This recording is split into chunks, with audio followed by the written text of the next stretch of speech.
গাজা ও ইসরায়েলের সংঘাত দীর্ঘদিন ধরে চলমান একটি জটিল ও সংঘাতপূর্ণ। সাম্প্রতিক ইসরায়েল ও হামাসের মধ্যে সংঘর্ষ নতুন করে তীব্র আকার ধারণ করেছে। গাজার উপর ইসরায়েলি বোমা হামলায় বহু বেসামরিক প্রাণহানি ঘটেছে। পাল্টা হামলা রকেট নিক্ষেপ করেছে হামাস, যা ইসরায়েলি অঞ্চলে বহু হতাহতের কারণ হয়ে দাঁড়ায়। সাম্প্রতিক এই ঘটনাগুলো নিয়ে একটি প্রতিবেদন প্রকাশ করা হবে। শুরুতে জানিয়ে দিচ্ছি প্রতিবেদনের শিরোনাম। এবার নেতানিয়াহুর জন্য হুমকি হয়ে উঠছেন এরদোগান।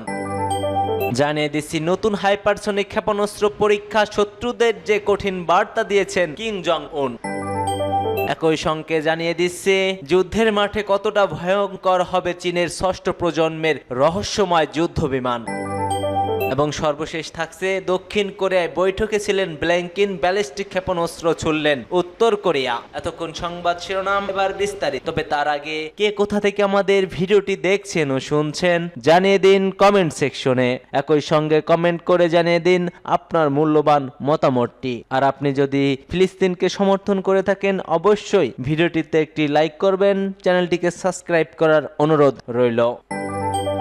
গাজা যুদ্ধ শুরু হওয়ার পর ইসরায়েল ও তুরস্কের মধ্যে সম্পর্কের চূড়ান্ত অবনতি ঘটেছে। দফায় দফায় উত্তপ্ত বাক্য বিনিময় করেন এরদোয়ান ও নেতানিয়াহু। এমন ইসরায়েলের সঙ্গে বাণিজ্যিক সম্পর্ক ছিন্ন করেছে তুরস্ক। তবে শক্তিশালী দুটি কখনোই সরাসরি সংঘাতে না জড়ালেও এবার সেই শঙ্কাই তৈরি হয়েছে বলে এক প্রতিবেদনে জানিয়েছে টাইমস অব ইসরায়েল। ইসরায়েল ভিত্তিক সংবাদ মাধ্যমটি বলছে সিরিয়াতে এখন মুখোমুখি দাঁড়িয়ে আছেন এরদোগান ও নেতানিয়াহু। বাশার আল আসাদের পতনের পর দামাস্কের ক্ষমতা এখন বিদ্রোহীদের হাতে। তুরস্ক সেখানে নিজের একক উপস্থিতি নিশ্চিত করতে চাচ্ছেন, যাকে নিঃস্বার্থভাবে স্বার্থের জন্য বড় হুমকি মনে করছে তেল আবিব। গেল মাসে বাশার আল আসাদের পতনের ঘটনাকে কেন্দ্র করে বিদ্রোহীদের হাতে ঘটনা পরিবর্তন হয়। হায়াত তাহরির আল শামের নেতৃত্ব অধীন বিদ্রোহীদের অভিযানে মদতপুষ্ট জুগিয়েছে তুরস্ক। এরদোয়ানের ছকে বাশার আসাদ যখন দৃষ্টি সীমার বাইরে, তখন আবির্ভাব ঘটে ইসরায়েলের। সুযোগ যে সিরিয়ার ও কৌশলগত অঞ্চল কবজায় নেয় নেতানিয়াহু বাহিনী, পরই ঘটে আসল বিপদকর।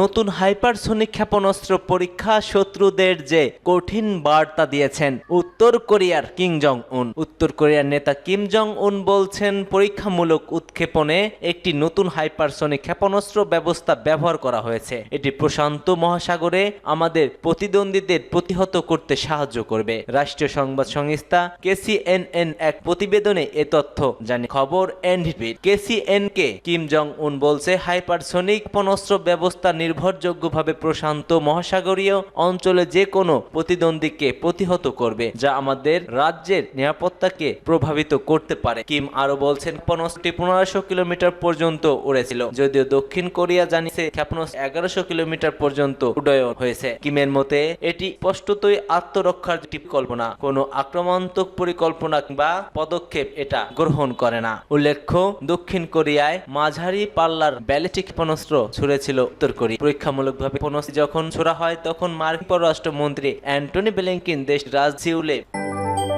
যুদ্ধের মাঠে কতটা ভয়ঙ্কর হবে চীনের ষষ্ঠ প্রজন্মের রহস্যময় যুদ্ধ বিমানটি। 26শে ডিসেম্বর মাও সেতু ইং এর জন্মদিনে চীনের আকাশে দেখা গেছে উন্নত নকশার রহস্যময় একটি যুদ্ধ বিমান। প্রতিবারের মতো এই বিমান উড্ডয়নের ফুটেজ সোশ্যাল মিডিয়ায় ছড়িয়ে পড়লে বিশ্বজুড়ে নানা আলোচনা উঠতে শুরু করে। চীন এখনো বিষয়টি আনুষ্ঠানিকভাবে নিশ্চিত করেনি, তবে সামরিক কর্মকর্তাদের মৌনসম্মতির বিষয়টি ফুটে ওঠে। চীনা বিশেষজ্ঞরা বিশ্বাস করেন এটি হবে প্রথম ষষ্ঠ জন্মের স্টিলথ ফাইটার জেট। এটি সম্পূর্ণরূপে বিশ্বব্যাপী সকল উন্নত মানের যুদ্ধ বিমানকে ছাড়িয়ে গেছে। বিশেষজ্ঞদের ধারণা নতুন যুদ্ধ বিমানটিতে যুগান্তকারী কিছু বৈশিষ্ট্য থাকতে পারে। এটি আধুনিক যুদ্ধের দৃশ্যপট পাল্টে দিতেও পারে, যদিও নাম কি হবে কিংবা কোন মডেল তা এখনো জানা যায়নি। সামরিক বিশেষজ্ঞরা বলছেন এটি স্পষ্ট বার্তা যে চীন ষষ্ঠ প্রজন্মের বিমান তৈরি করা হচ্ছে। তারা এর নাম দিয়েছে জে-36। এসব বিমানে অনেক নতুন প্রাণঘাতী প্রযুক্তি ব্যবহার করা হয়।